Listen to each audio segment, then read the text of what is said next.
Hey guys, welcome back to the channel. I just thought I'd make a quick video. Sorry, I just stopped in my driveway here. As you can see, there's a big bubble wrap behind me. Yeah, lots of stuff going on in my life. Why I'm making this video is just I thought I'd just address a couple of things that have come up since then and give you an update with the JAN HENDRIK WESSELS situation.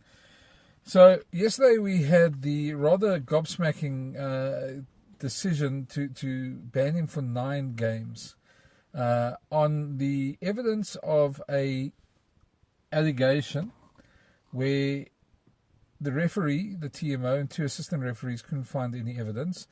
No new TV evidence was introduced, and somehow a disciplinary panel found that there was, on the balance of probabilities, I think is the words that normally gets used, that he apparently committed the act of foul play, which is very strange. I think anybody who watches that video says, well, maybe something went on, maybe something didn't. I don't think there's any clear evidence there. I've seen a lot of talk on social media of South Africans are very upset, and obviously people from outside South Africa saying, whinging South Africans again. I think the bottom line is, first of all, on this one, is that the big question for me is, if the television ref, 2 assistant refs and referee Mike Adamson couldn't find anything on the tapes, couldn't see anything, couldn't find any evidence that JAN HENDRIK WESSELS apparently grabbed Josh Murphy by the between the legs. Then how do you prosecute something like that? So what did the disciplinary committee see or feel or discuss that JAN HENDRIK WESSELS got them to the point that JAN HENDRIK WESSELS was guilty, whereas the television ref, the 2 assistant referees, the commentators, the rest of people watching this game, all couldn't find a single bit of evidence confirming that. There was an allegation made. Maybe something happened. I'm not going to condemn a player on the evidence that if I can't see evidence. I found out there wasn't any additional video evidence presented. JAN HENDRIK WESSELS was at the hearing. I take it he was at the hearing. The hearing was held. In the brief, very brief statement that the URC puts out, 3-minute read as their own website says, it says that part of the mitigation of the 25% reduction sentence was his conduct before and during the hearing. That tells me it was at the hearing. And if he had pled guilty, they would have said so. But there's nothing in there that says how he pled, what he said, anything about his statement. So normally what happens in cases like this, we have to look at the written judgment of the judicial officer. That is normally something that comes out the same day as the judicial hearing. I've checked with a couple of people. Normally, this is what happens. It comes out the same day, if not overnight. But it's very quick because they want to move on. Players have to go play other games, and they want to move on. So that's normally what happens. But in this case, it is now Friday afternoon, late Friday afternoon, and the Bulls still do not have the written judgment. So the essence is they can't appeal the decision, even though they want to, and they've indicated they're going to appeal their decision. They can't appeal this decision until they have that written judgment. Because as you can understand, anybody who understands anything about legal, I'm not a legal eagle, but anybody who understands these things understands that the only thing you can do is you can appeal a judgment. And if you don't have a judgment, you've got nothing to appeal. They've now been told, privately they've told me, that they were informed that they'd only get the judgment on Tuesday or Wednesday. URC still hasn't answered any of my questions that I've sent. I know other journalists have sent questions. There's been silence across the board on this.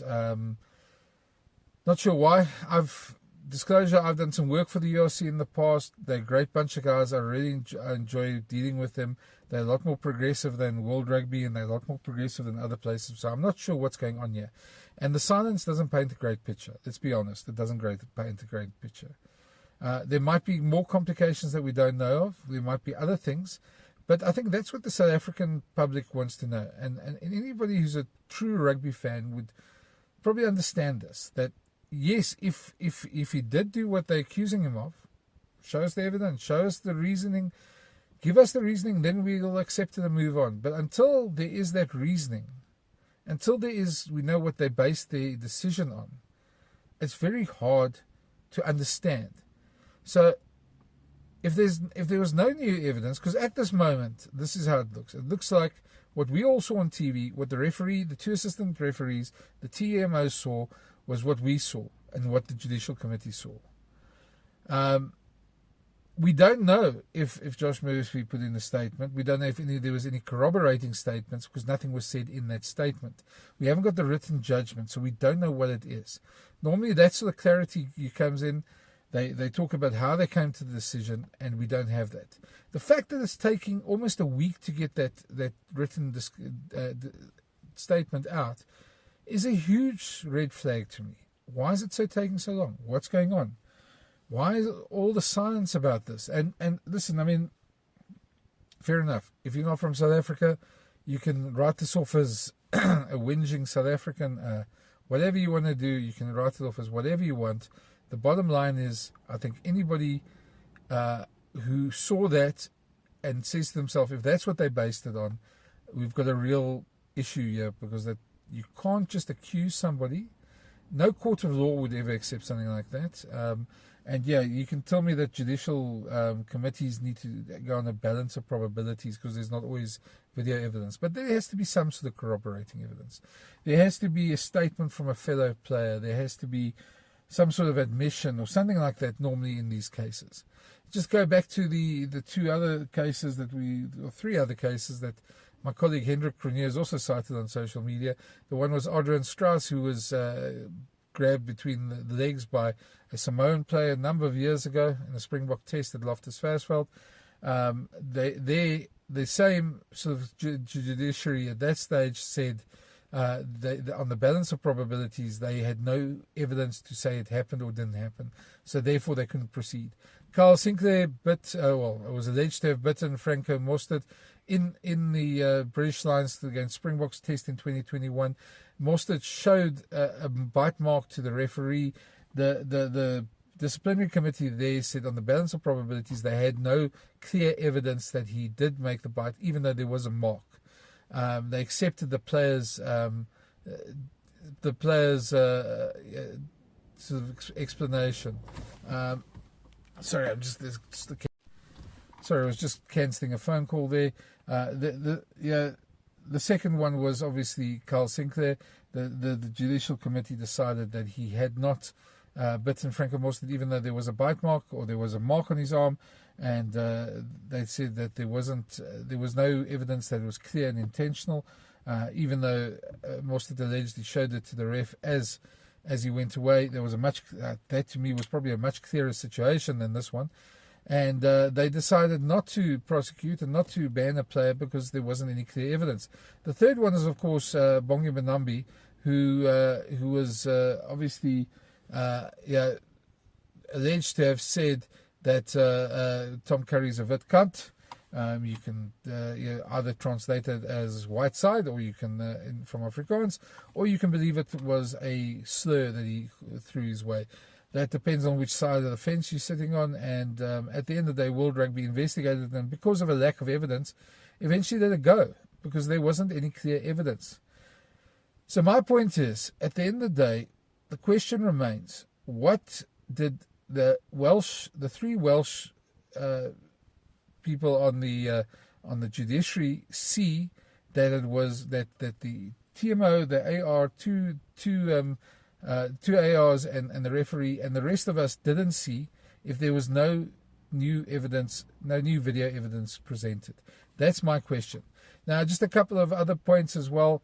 I've seen some of the comments, just to address them, saying there's been this rather ludicrous suggestion, by the way. Some people are taking this very seriously, that South Africa should cancel the end of the year tour. That's not going to happen, guys. Let's be honest. These tours bring in a lot of money. There are other ways to fight this, and this is a bull situation, not a World Rugby, not an SA Rugby situation. Of course, Rassie weighed in. He wasn't happy about it, and that's his right. But that's not going to happen. Then there was also talk about why Josh Murphy's red card was rescinded. Now, that's a whole different discussion altogether, because to me, it doesn't make sense on a lot of levels. World Rugby wants to stamp out punching. That was clearly a punch, a strike to the head. Whether it was in retaliation or not doesn't really matter. It was a clear strike to the head, and that, according to World Rugby's own rules, is a red card. So how this disciplinary committee decided it was overturned and it didn't meet the red card threshold, I have no idea. I said at the time, I said in my last video, I wouldn't have worried if it wasn't a red card, but now obviously I've thought about it a bit as well, and it was pointed out to me that World Rugby's rules is that a punch is a red card. So how they got to that one, I don't know. But at the end of the day, I think there's a lot of people very upset. I think players, you must realize, Josh Murphy doesn't really deserve to be vilified. He obviously reacted in the moment. He spoke to the referee. It's in the heat of the moment. Those things happen. I don't see any reason why. If you have a problem, you can have a problem with the finding of the disciplinary committee, but don't take it out on players. Don't take it on social media. We all, it's to me, it is gobsmacking. I don't agree with it. I'd love to know and I'm open to hearing about what the referees saw, what the disciplinary committee saw or knew or got swayed by, because at this moment I have no idea. And I think that's where we all sit at the moment. That's the most frustrating thing. Is in a normal disciplinary case, we would have had the written decision by now. We would have been able to pass it. We would have been able to talk about it and discuss where it is. But from what I hear, the Bulls still don't have it. They still are waiting for it, and they've been told that it'll probably only be Tuesday or Wednesday next week that they're going to get it, which means they can only lodge the appeal then. So technically, I suppose, there is a case that JAN HENDRIK WESSELS could have played. I know the Bulls have withdrawn him from the game against Glasgow Warriors tonight, but he technically could have played. So, yeah, it's all very frustrating, and the whole thing is just one big mess. It's bizarre. Yeah. I think the lack of communication has been the most frustrating thing from my point as a journalist, and I think a lot of the parties could do better. But anyway, that's where we stand at the moment. You can let me know what you think. I think at the end of the day, we all just want to have the answers. If there was compelling evidence that was shown, I think we'd like to know it. But nothing that I've seen, nothing that I've heard, nobody I've spoken to has said that there was anything new and compelling other than the video footage that we all saw last Friday night. It's a week later. We don't know the outcome. We know that there's this 9-week ban.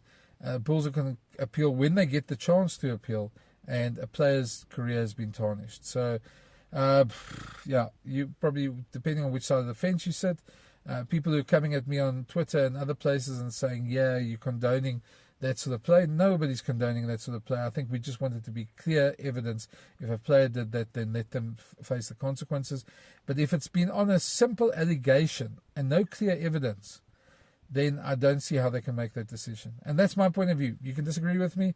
If you want to, let me know your opinion in the comments below. And thank you for watching. Obviously, it's a Friday afternoon. Let's go put on the braai and we go watch a bit of rugby tonight. Bulls are playing. Hopefully it's a great game. Hopefully rugby only dominates the conversation next week, and hopefully we get some more clarity on this. So if you haven't already, please hit that subscribe button.